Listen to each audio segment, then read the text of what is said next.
governor. So give it up for Adam Kelly. Yeah, it is a really strange time right now in the world. And I can say more than ever, the one thing that we need in government that I need desperately as my colleagues are people with integrity that we know are going to be the same person when they're campaigning as they are when they're governing. That is fundamentally the most important thing. And so often, particularly because of the way finances are of campaigns, you see one person who's selling during campaign, and then they're negotiating with all the major funders, lobbyists, once they get to Albany. And I have found that that is a very tricky world to navigate. And there are some people who I have found are willing to say, listen, I agree with you on some issues, and the issues that we agree with, I will totally fight for, and the issues that we don't agree with, I'm not going to fight for, and I need you to know upfront where I stand. And what I've found is that those lobbyists actually do respect, and they reach out to them in the places that they know they'll work for, and work with them, and collaborate, and they stay away from the ones that they won't. But I find so often there are people who don't have the sort of inner, if you would, spiritual strength and integrity to say that from the get-go. And once that opportunity has passed, it becomes a bit of a slippery slope. And so for me, in this particular race, there is one candidate. There's one candidate who I know who will do that. And I want her desperately as my partner in crime in Albany, and that is why I'm here. So this is purely selfish introduction of Lea. I have known Lea for about 10 years, actually, so this is not something where I sort of snuck in and interviewed her and now I'm standing up here. Before I became a legislator, I got involved with a group called Local Progress. It's a really powerful group because it's a support system for like pragmatic, progressive, can-do, want-to-get-it-done local candidates. And we support each other, we educate each other with topics that are happening throughout the entire state. And we created a really beautiful process where we were watching what was happening at the state level. Let's keep them honest, let's identify the things that really matter, that will really affect boots on the ground, and let's collectively write op-eds throughout the whole state. Let's write resolutions and pass them in all of our local governments to push our state legislators to really focus on the state issues that we want. And when I first got there, Lea was one of the founding organizers. She was sort of a mentor for me. And she was one of the powerhouses teaching about education and about foundation aid, which I, at the time, had no idea what foundation aid was. And for anybody who hasn't heard, have you all heard of foundation aid for a school? It's really important. I'm an educator, can you tell? But it's so, what I always want is all of us to walk away saying, yeah, I know what I'm doing, and I really understand this, and now I have like a deep sense of like who my representatives could be. But foundation aid is a formula that was created from a lawsuit that was won against the state, because what was found is that there was a huge disparity in education funding to schools, particularly schools that were Title I schools, or schools that had a really high number of free and reduced lunch kids. And so the schools, because it's based, we know education is based on property tax, which it really shouldn't be to begin with, and then it's supplemented, of course, by PTAs and like really engaged parents. Then the schools that don't have that get left behind. And they did a lawsuit many years, it was like 10 years, I think it took them, and it came from New York City. There was a Senator Jackson, who really pushed it, a beautiful man, who will be one of her colleagues. And they won this lawsuit, and it forced the state to create this foundation aid to balance it out. So there's the property tax and then foundation aid supplements. And unfortunately, in 2008, when Cuomo came in, he gutted that part of it. And in the last couple of years, literally in the last 3 years, we've pushed to equalize it. The formula is now 20 years old. So it's still tremendous inequity. And we need someone in the Senate who understands that thoroughly, who will come in and say, you did the first step, now I need to educate you on why this is so important to continue, and that we need to reformulate it to make sure that the disparity hasn't crept back. So she is the one that deeply understands that, and that was foundational to me. Also part of the huge fracking movement. I don't know how many of you are involved in the anti-fracking movement, environmental movement. As you know, I'm sort of obsessed about the environment and about our natural resources because we have some of the last fresh water in the world. About 0.4% of all water left on the planet is fresh water, and a very small fraction of that is actually thawed fresh water. A lot of it is frozen. This is it. So the Finger Lakes is literally some of the last that we have. If we as a group do not understand that and protect it and do not elect people who won't sell it out, then we're lost. And I really mean that with my whole entire heart. Lea was one of the main people who was part of the anti-fracking movement in Binghamton. Again, another place that I connected very deeply with her many years ago. And also, I think you ran against and beat the chair of the city council, the president of the city council.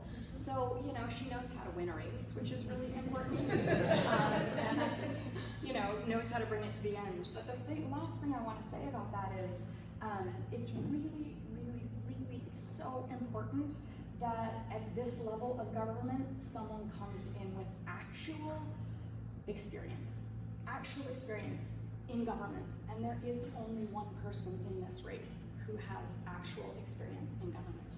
Lea has almost 10 years of experience. She had 2 terms in the city of Binghamton, fighting for living wage, fighting for housing rights. These are all things that a lot of us care about. I know housing in particular is a huge issue in Cortland that I've been working on with people here. Equity issues in school, also workforce development, and that is one last thing that Lea does have, is that Lea is one of the main trainers for workforce diversity and inclusion at Binghamton University. So an incredible breadth of knowledge, a very good friend, and the last and most important to me is you can't teach integrity. You just can't. It has to come with the person, and Lea has that at her very core soul being in her heart. So I am very honored. I know I gushed about her. She hasn't even had a chance to talk yet. I will be around if you have any questions about the work I'm doing, but that is not why we're here today. So I want to just welcome my good friend Lea to speak with all of you today. And thank you so much for being here.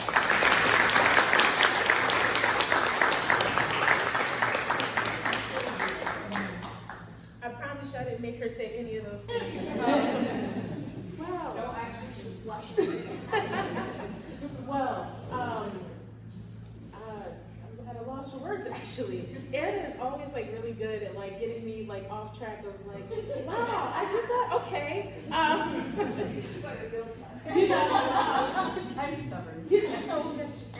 She always gets me like in the heart area. I'm just like, okay, don't cry today. Wow, first I want to say thank you, Anna, so much for making time. And I want to just lean in on that for a little bit. A lot of times when we do the good work as legislators, people don't realize how much of our personal lives oftentimes get sacrificed. And we always are trying to strike a balance between like ourselves as individuals, but also like with our families and friends. And a lot of the work that, and battles you have to fight, people have no idea. Because as a legislator, you're going in, you're taking it to the mat all the time, and it takes a toll. And so having the opportunity to spend time with your family and friends, and most certainly continue to build community how we're doing here, it's like air, you know? It just reminds you of why you're doing this in the first place, right? So whether it's that legislation that's pretty common sense, like, hey, we only got one planet, might want to protect it, yet we are having to fight against, you know, corporate greed, right, as legislators are trying to create not only a block, but also a pathway for thriving communities, but it takes a toll on you. And so I just want to say thank you, Anna, for all the things that you do that people see and that they don't see. Those private battles that you have, and especially as women, where there's this mindset where people think, oh yeah, we can just take everything on. We multitask, right? And sometimes the simple part of us being human gets lost. And so I just want to say thank you for making time out of your very, very busy schedule to be here with me and everybody today. So thank you so much. I really appreciate it. And it's also a reminder to myself, you know, full transparency in some of my conversations I've been having with folks, not just today, but just as we're 43 days away from the primary election. A question I've been getting asked quite frequently is, so how's the campaign going, right? That's normal. And I always kind of struggle with like, okay, so what do I say entirely, right? Because, and I say that because for anyone who's ever run for office or supported someone running for office, you know it's a day-by-day thing. Like one day it's like, yes, everything is awesome. The next day it's like, oh my goodness, what is going on, right? And so I say that simply because I appreciate all of you being here. I can't express to you what it means to me, like in this moment in time, not just simply for the campaign trail, I want to make that very clear, but also when I think about all the things that we're having to deal with in terms of really messed up policy decisions that are coming at all of us from different directions, and the fact that you all have made time to be here, and not just simply here at this event, but in volunteering, calling, talking to neighbors, trying to engage family members, knocking on doors, all the ways in which you are showing up. I can't express my gratitude enough. And I just wanted to say, like, it really continues to motivate me, especially in those moments during the campaign trail where you don't think you have not even a modicum of energy left. I'll meet someone that reminds me of why. So I just want to say thank you all for being my why today. So. Also, get in trouble, I'm just playing. If I didn't also acknowledge the awesome host committee that put this together. Thank y'all so much, Brendan, Becky, Whitney, everybody Tim, I got two Susan. Oh, you were really Susan, everyone, thank you so much for, again, I know we all have a lot going on, and so I just appreciate you not only putting this together, but also for continuing to believe that there are really good people out here that really, like you, want to see changes in our communities that we deserve. So thank you all so much. I really appreciate you.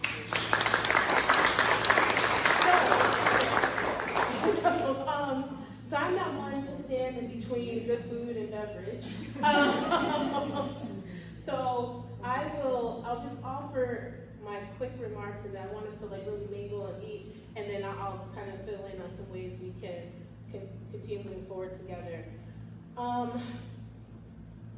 So one of the things that is standing out in my mind right now is not just simply that the election is in 44 days. Ooh, that's like tomorrow. But what's really standing out to me in this moment is that there is an unspoken agreement that we all have. And you're probably wondering what that agreement is, right? So, do you want to know what the agreement is? I don't know. This side kind of, y'all want to know what the unspoken agreement is? Okay. All right, you know who's going to have a, well, this is now we can shut the door, no one's leaving out, no, I'm just kidding. So, the unspoken agreement that we all have is that we are committed to making our democracy live up to what it's supposed to be. And that regardless of how we came here today in terms of our life experiences and the work that we do personally and professionally, clearly we are all very committed to making that a reality, not just for us in this room, but for everyone here in Homer, here in Cortland, Tompkins County, Broome County, all across the district, all across the state in this country. And so that is the unspoken agreement that we all have. Is that a fair assessment? Yeah? Some folks are like, I don't know just yet, but you're still welcome here too. Got nothing but love for you. And I lift that up because for me and what we're doing with this campaign, it's not about creating a moment, it's really about creating and sustaining a movement, because people often think that we have a lot of time as relates to some of the issues that Anna talked about, whether it's our education system, the environment, healthcare, housing, that the clock is ticking slow. In reality, it's not. And for far too long, we have had leadership that not only discounts that, but also disregards our humanity. And I'll just say for myself, and also folks that I've been working with, and as I imagine you all may feel the same way, we're just tired. We're tired of having to beg and plead for our leadership at all levels to recognize that basic need that we have for dignity and integrity and respect through policy. And so it is so important and critical that, for me, that it's not just simply about this campaign, it's really about building and sustaining a movement that will change not only the trajectory for all of us here in New York, right? Not simply for all of us here in the Senate District 52, now Senate District 52. We went through a few changes, y'all. Just a few makeovers, just slight ones. A few elections, tomato, tomato. But it's so important, and that is why that is our slogan. And it's not just a slogan because of the campaign. This is truly how I feel, and that is how I operate. And that's why, again, I'm so appreciative of you all being on this journey with me, that we're doing this together. So, with that, I want so I'll open it up to questions, but I also want to make sure that folks, get some food, and I want to make sure we talk to each other, of course. I know I'm standing between us and some awesome, beautiful weather that we're having in the Southern Tier. As we know, we can sometimes have 4 seasons in an hour, and luckily we're still in summer. So I want to open it up to questions, thoughts, ideas, excitement, because again, I don't want to just stand here and talk. Actually, I want us to talk together, of course, and I want us to have fun, because I don't know about y'all, but it has been rough, And I'm all about being unapologetic about the need for joy, and I think joy sustains us, especially in these tough moments that we find ourselves in. It just reminds us of the power that we have, even when it's not apparent in different moments, if that makes sense. So, questions, thoughts, ideas? Oh, please come on in. Hi, come on in. Come on in.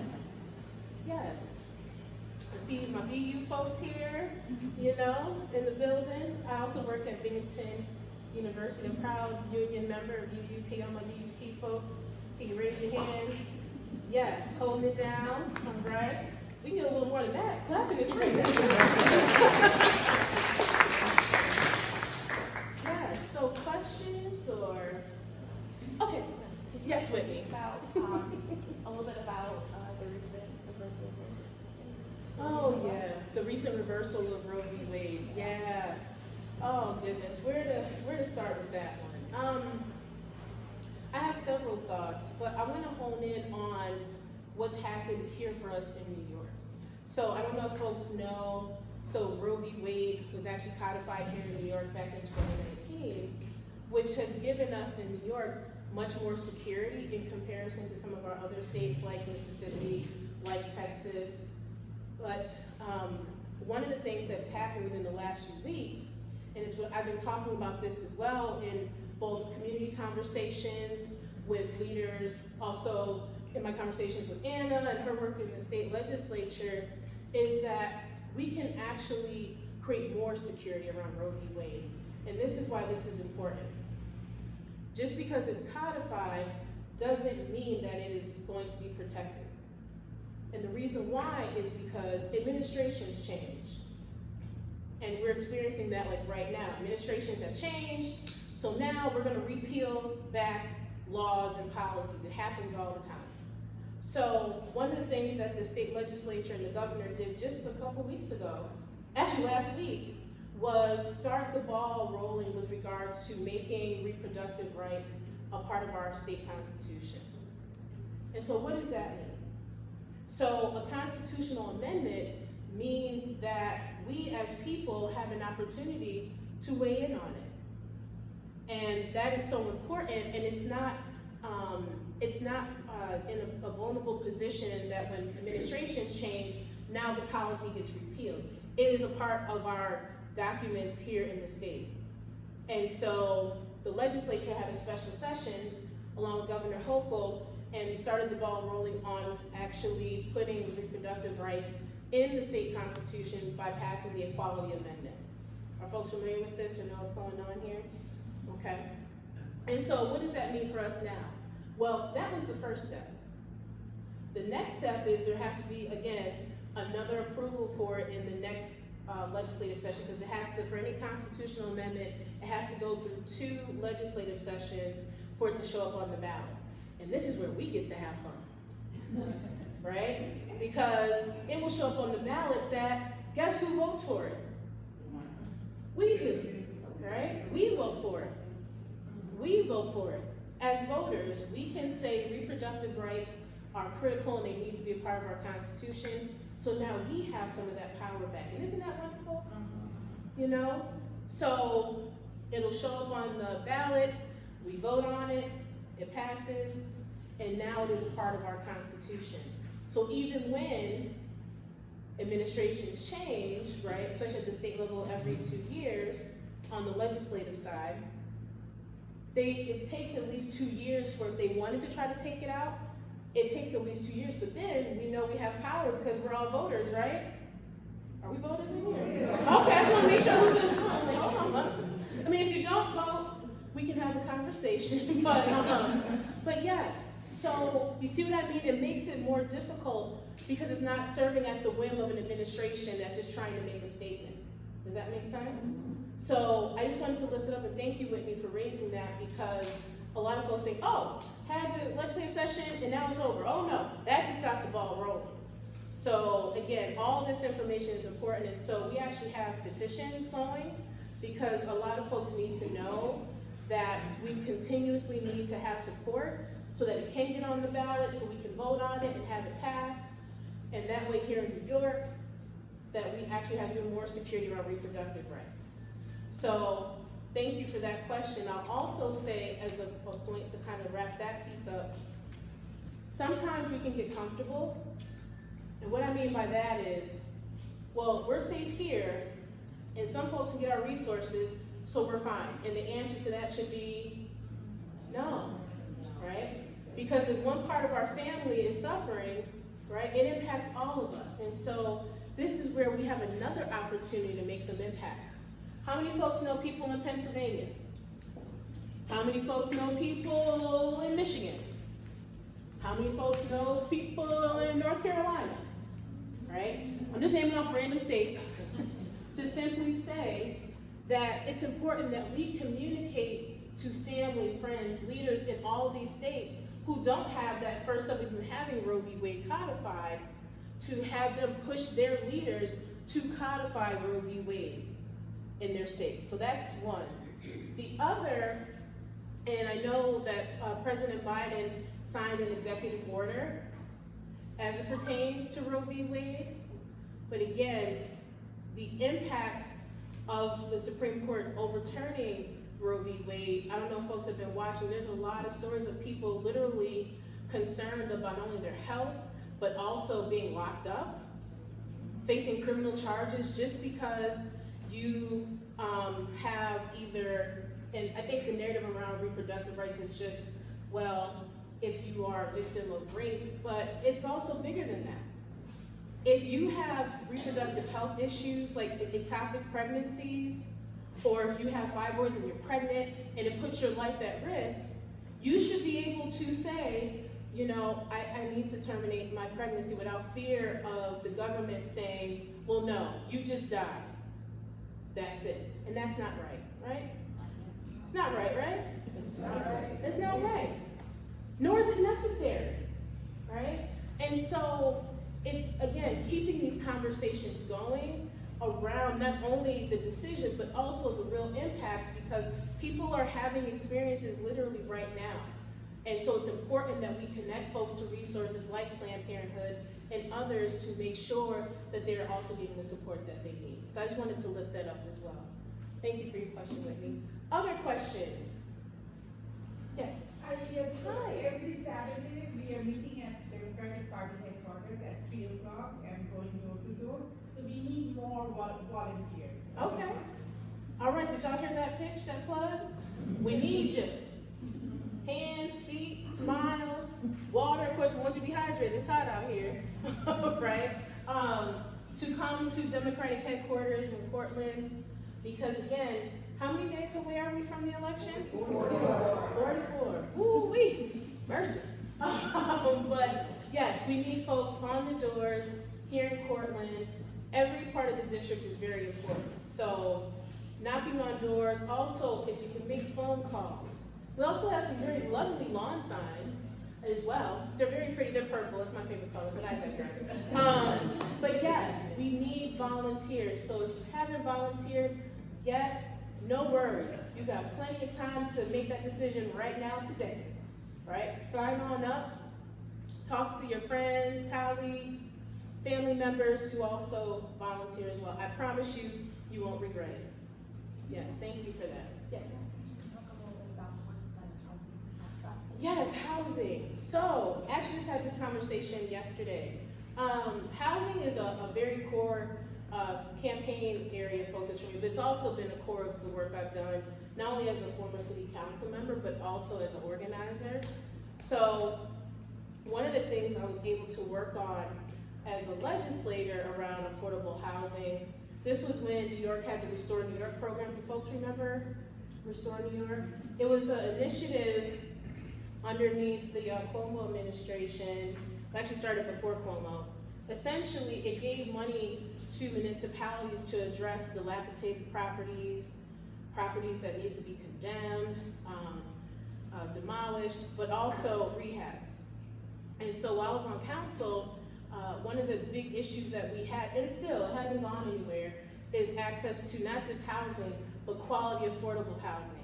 And quite often folks will say things like, well, just go to my website or go to this place and you can get all the information you need. And I often push back with, there's a difference between available and accessible.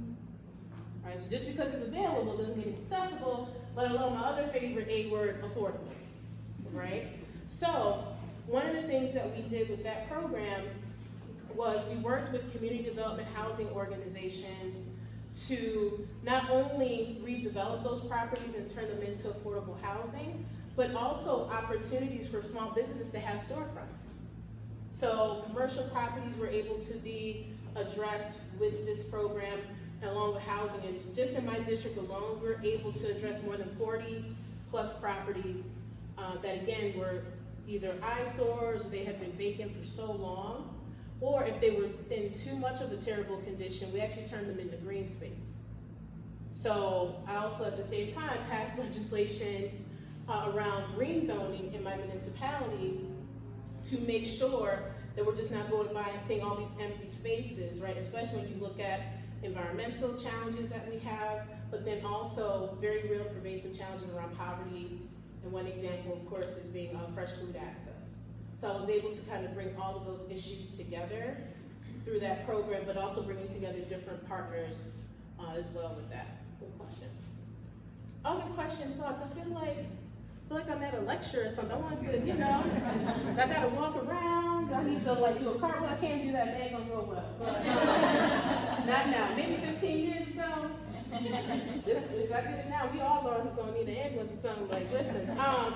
But yes, questions, ideas, thoughts. Yes. Yeah, what are the, because we don't always hear about what your opposition is. How are they presenting against you? What do they say? What can we counter with when we're trying to talk to people? Okay. All right. We just going right to the root. Okay. So I love it. I like to know. Hey, no, I'm here for it. I appreciate it. So one of the things that often comes up is what makes you different than your opponent. Does everybody hear that? And so one of the big ones that Anna already spoke to is like, I actually have legislative experience. But it's not just that. I want to make it very clear, right? Because anybody who has run for office and has served doesn't mean that they're working for the people, right? We've seen that far too often, am I right? So a lot of the work that I was able to do as a legislator started with constantly and intentionally listening to people. And so that's another piece that I'm very proud of. I am a bridge builder, and so whether it was with housing, I didn't just simply look at the resources within my municipality. I reached out to the county, state, and federal levels of government to infuse resources, but also within the community, connecting organizations together that typically didn't work together or they kind of worked in silos. So that's another piece. I am a genuine collaborator, right? And as a legislator, I was able to pass good progressive legislation such as equal pay for women. Who would imagine that, right? As a thing that we still in this day, have to fight for, right? Also, when it comes to issues around dignity and integrity, so I actually helped to establish a Human Rights Commission in my city.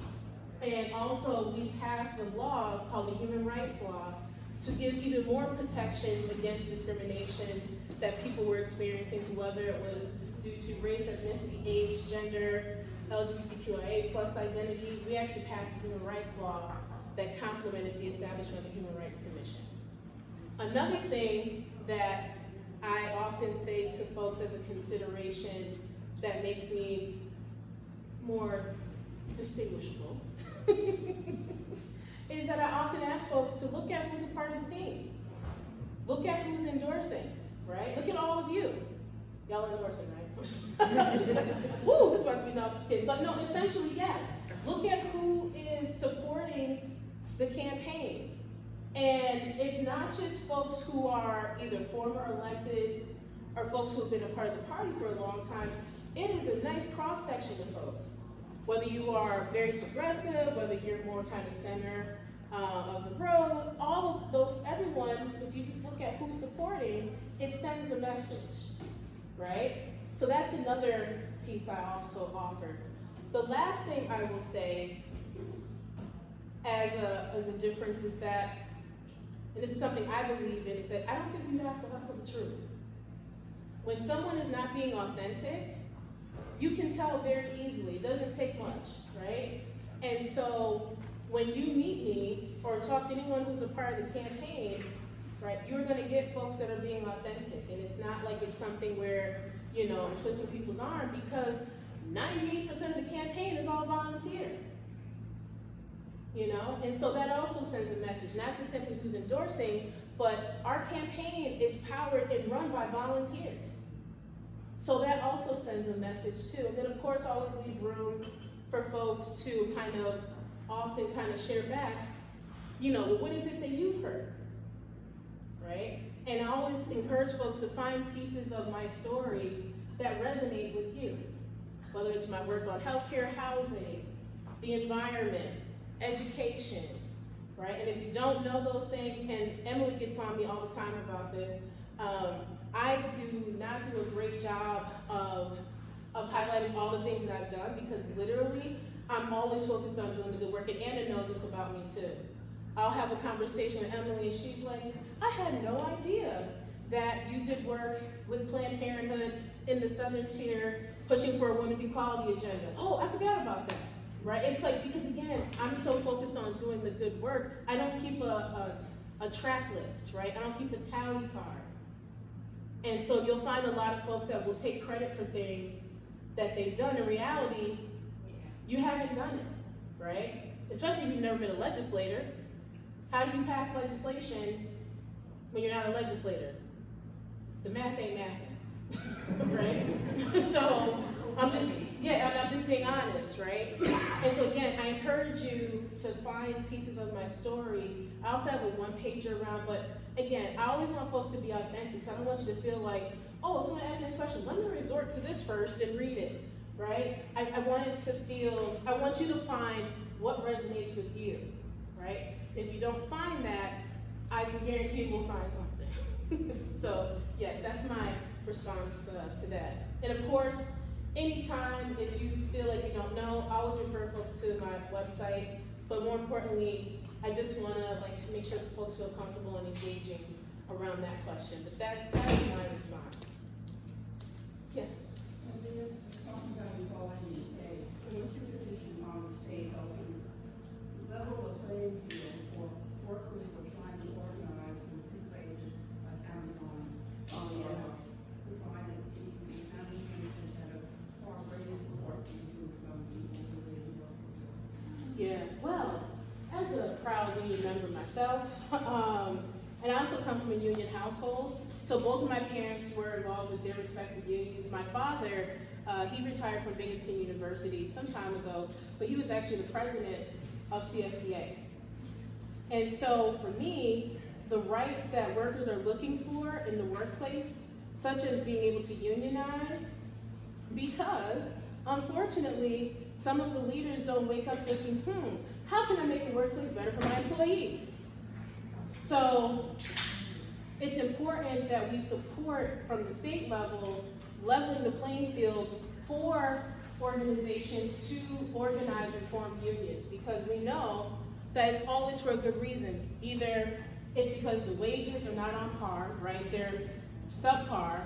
Also, work conditions. When you look at what's happening with Starbucks, and I'm proud to say that I've been standing with Starbucks workers all across the district in their efforts to not only unionize, but once they have become unionized, to stay employed, because the employers are pushing back and either closing locations or giving outlandish reasons as to why they had to close. But we all know it's union busting. And as we know, as the saying goes, union busting is what? Disgusting? Well, it's illegal, yes. Yes, Dave. Always union busting is illegal and it's disgusting, right? So yes, that's awesome. So I do think that at the state level, we have, even though people know that New York is a strong union state, but again, we can't get comfortable because we know that not every workplace supports union, right? So it's important that at the state level, we help to level that playing field. So I'm all about supporting those efforts, absolutely. Absolutely, thank you for that question. Other questions? Yes? Yeah, this is sort of another bigger issue. The Binghamton Johnson City sewage treatment plant. Oh, Lord. Yeah, can you tell the story on that? Yes. Because your report actually is taking a lot of credit after the fact, but I think you were there during the whole thing. I was, yes. Y'all are asking some awesome questions. Okay, so during my time on city council, one of the opponents in this Senate race, the former mayor of Binghamton, he was actually leading efforts to privatize the joint sewage treatment plant. And I was one of the few council members that said vehemently no, every step of the way. And so what would often happen is that we would get information. So let's say we have a business meeting on Monday, we would get information over the weekend, like, oh, this is gonna be on the agenda and we only have a few days to vote on. It's like, wait a minute. You know how people like to push things through, you know, and kind of in the secret? And so anytime I would find these things out, I would reach out to different leaders I knew saying, hey, did y'all know about this? Are you aware? And trying to get them in the know, because he had made more than one attempt, not just in with the joint water sewage treatment plant, but even with sanitation, to privatize it. And so a lot of things were done with regards to the, what we were told as the cost for upgrades to the joint water sewage treatment plant. And of course, we knew that those numbers were inflated. 1 minute it was $30 million, the next minute it was 50, then 75. And one of my former colleagues would often say, what's 30 million here, 50 million here? Pretty soon we'll be talking about real money, right? And so the question we'd always ask is, at whose expense are these bills gonna come out on, right? And so it was always proposed as this is a way to save money, and we all know that it's not, because you're outsourcing labor, the quality of the work, you have no real oversight, right? All of the challenges that come in spaces with privatizing these essential services, public services, like your joint water sewage treatment plant, like sanitation. And so I fought back every single time with regards to his efforts in his administration to privatize our joint sewage water treatment plant. Oh, Lord. Well, he most certainly, there's a thing called supplemental agreements and change orders, and the cost of the project just kept going up and up. And unfortunately, we didn't have enough votes. So this happened after my term was over. And so again, this is why I say, who's in these positions makes a difference, right? And so it's important, not just for this issue, but other issues, right? that folks know like the backstory, but also that is a good illustration of what that person will do when in the position of leadership. Like, who are they beholden to? Are they beholden to, you know, their friends with these multi-million-dollar contract deals that they've negotiated in secret? Or are they beholden to the people and the services that we all should have access to, quality access to? Yeah, yeah. Oh, that's some awesome questions. Yeah. Can I ask y'all a question? Sure. I feel like, you know, the spotlight is on me, understandably, but I want to ask you all a question. So, I know that historically in our area, in the Southern Tier, that, and I hear this quite often, that we do not get our fair share of resources on a number of things. And so I want to ask you, since we're here in Cortland, what are some of the things that you would like to see the state invest in from your perspective here in Cortland? The big history museum. History museum, okay. Celebrating and amplifying the arts. And why is that? Can you give me a little more background? I think it's going to be a big tourist attraction eventually, and it helps us learn from our history, as well as the Broadway trucks and the tractors of yesteryear. Okay, all right, thank you, yes. Mental health resources. Yeah.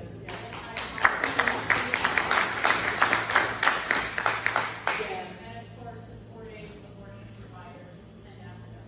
Yes. Did y'all hear that? Mental health resources and providing reproductive abortion rights providers. Okay. Yeah, those are all all of these things are important issues, most certainly. Yes. Over here. Couple of things. Okay. Affordable housing. There's not enough family-oriented housing in at least the city of Cortland that's affordable for families that they can find.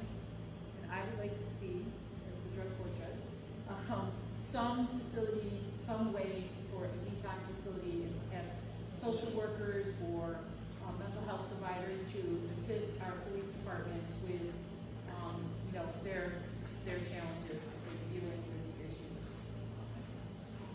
I want to make sure I write this down. I didn't want to just grab my phone and start putting on. Y'all think I'm texting people while you're asking me something. Okay. Yes. Better public transportation. Okay. People who live in small villages, have no way to get around, they don't drive.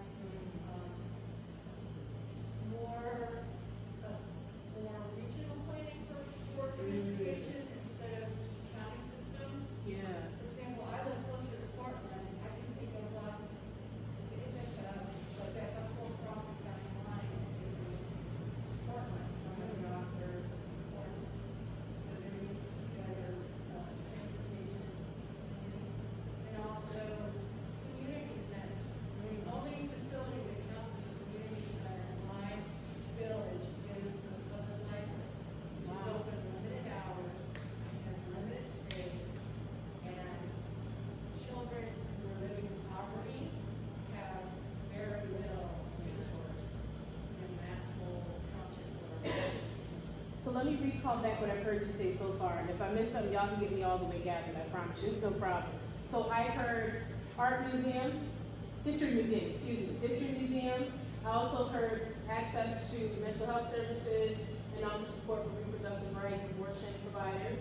Over here, I heard you say affordable housing, also more support for folks who are struggling with addiction and providing also more access to social workers. Did I miss something else? Okay, and then I heard you say transportation, and having more of a regional approach as opposed to just a county approach when it comes to transportation and community centers. Did I capture everything? Oh, thank you. Okay, I really do listen. Yes, right here. Well, I'm not sure exactly what the state can do, but farmers are also the ones complaining most about not being empowered in the New York politics and money. Yeah. Public farmers were loaned, I don't know where, establishing migrant workers, so that they can have surplus farms. Okay, so if I heard you, more support for farmers in the county. And then also I heard you say for workers as well. Well, for them to be able to hire. for them to be able to hire a workforce. Okay, I heard that. And I want to just chime in really quick to just do a quick check-in. One, I want to make sure we have everybody's contact information. So if you haven't already, please make sure you sign in. Whitney has a clipboard going around somewhere, or it'll be making its way around to you like in the next 2.5 seconds. Okay. Also, with the issues you've shared so far, I'm going to give a 30-second kind of window with regards to some of the things I've done with relation to those things. So, transportation. I think oftentimes folks underestimate how important transportation is. I often refer to transportation as the circulatory system in our communities, right? It's what connects us all together. And so, during my time as a council member, I actually worked with our transit union to push back against cuts to public transportation and to expand public transportation services. And also working with the state to most certainly make more investments in roads and infrastructure, our highways. So where my district was located in Binghamton, it's like the intersection of 81, 88, literally cutting right through, right? And so I understand firsthand why it's important to do a regional approach to transportation. With regards to agriculture, so although I was a municipal or city legislator, I also worked with the county on issues that connected us to the agricultural community, like food. We all like to eat, right? Speaking of, make sure we're gonna make sure we get some food today. But one of the things that I worked on, have folks heard the initiative Farm to Table before? So one of the things that I worked on as a part of a coalition of organizations, including producers, was helping to support those efforts in my municipality because my city in Binghamton has the highest child poverty rate. It's double the state average and triple the national average. And so worked with producers, so established things like a farmer's market, community gardens, urban farms, trying to bridge that connection between both rural and urban communities around food, right? So I say that to say that is something that is very important in supporting our local producers instead of subsidizing the big corporate farms at the expense of our family-owned farms. I think we all agree that that's not fair, right?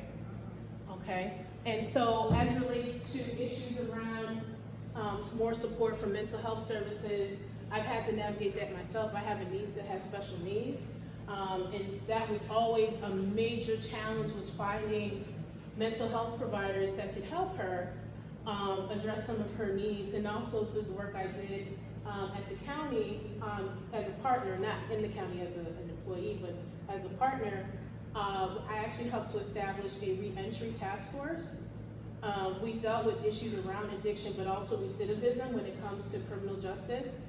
And so, again, I understand all those needs, and I definitely support amplifying resources at the state levels, whether it's to the New York State Department of Health, most certainly, and getting more resources to those local providers. Like in my area, we have the Mental Health Association of the Southern Tier. I don't know if they extend up here, but organizations like that to really get them the resources that they need. I would love to know what that looks like here in Cortland in terms of whether it's nonprofit organizations or even providers, whether it's social workers that have, they do outreach but just need someone to kind of not provide them resources but connect them with other entities.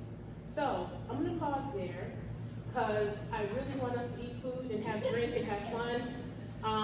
And again, that won't be the last time. We'll keep talking, but please, I really want us to have fun and eat and drink all this up. Yes? Most of you probably know this, but today at 3:15, just by some wonderful Yes. coincidence, there's going to be a reproductive rights rally on the village green, which is right across the street. Outside of this building here, So originally, not in the green. sorry, hi, I'm Whitney, I recognize originally it was on the green, but there's gonna be a funeral going on there, so we're gonna eat and, yeah.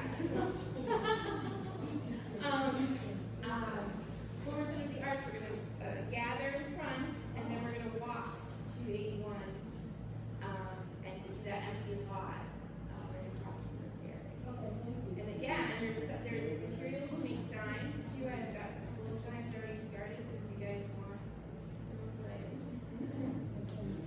actually a great segue because not only do I want us to eat food, we can make signs right here in the back, okay? So we're gonna bring those things up. Also, I wanna make sure we have your contact information. I really want us to stay connected, if you want, at least I hope you do. And like I said, how many days to the election? 44, right? So we gotta make every day count. So please go in the back, make signs. We have food here. Thank you all so much. Please, they put a lot of work into putting this all together. So the least we can do is eat it. And it's healthy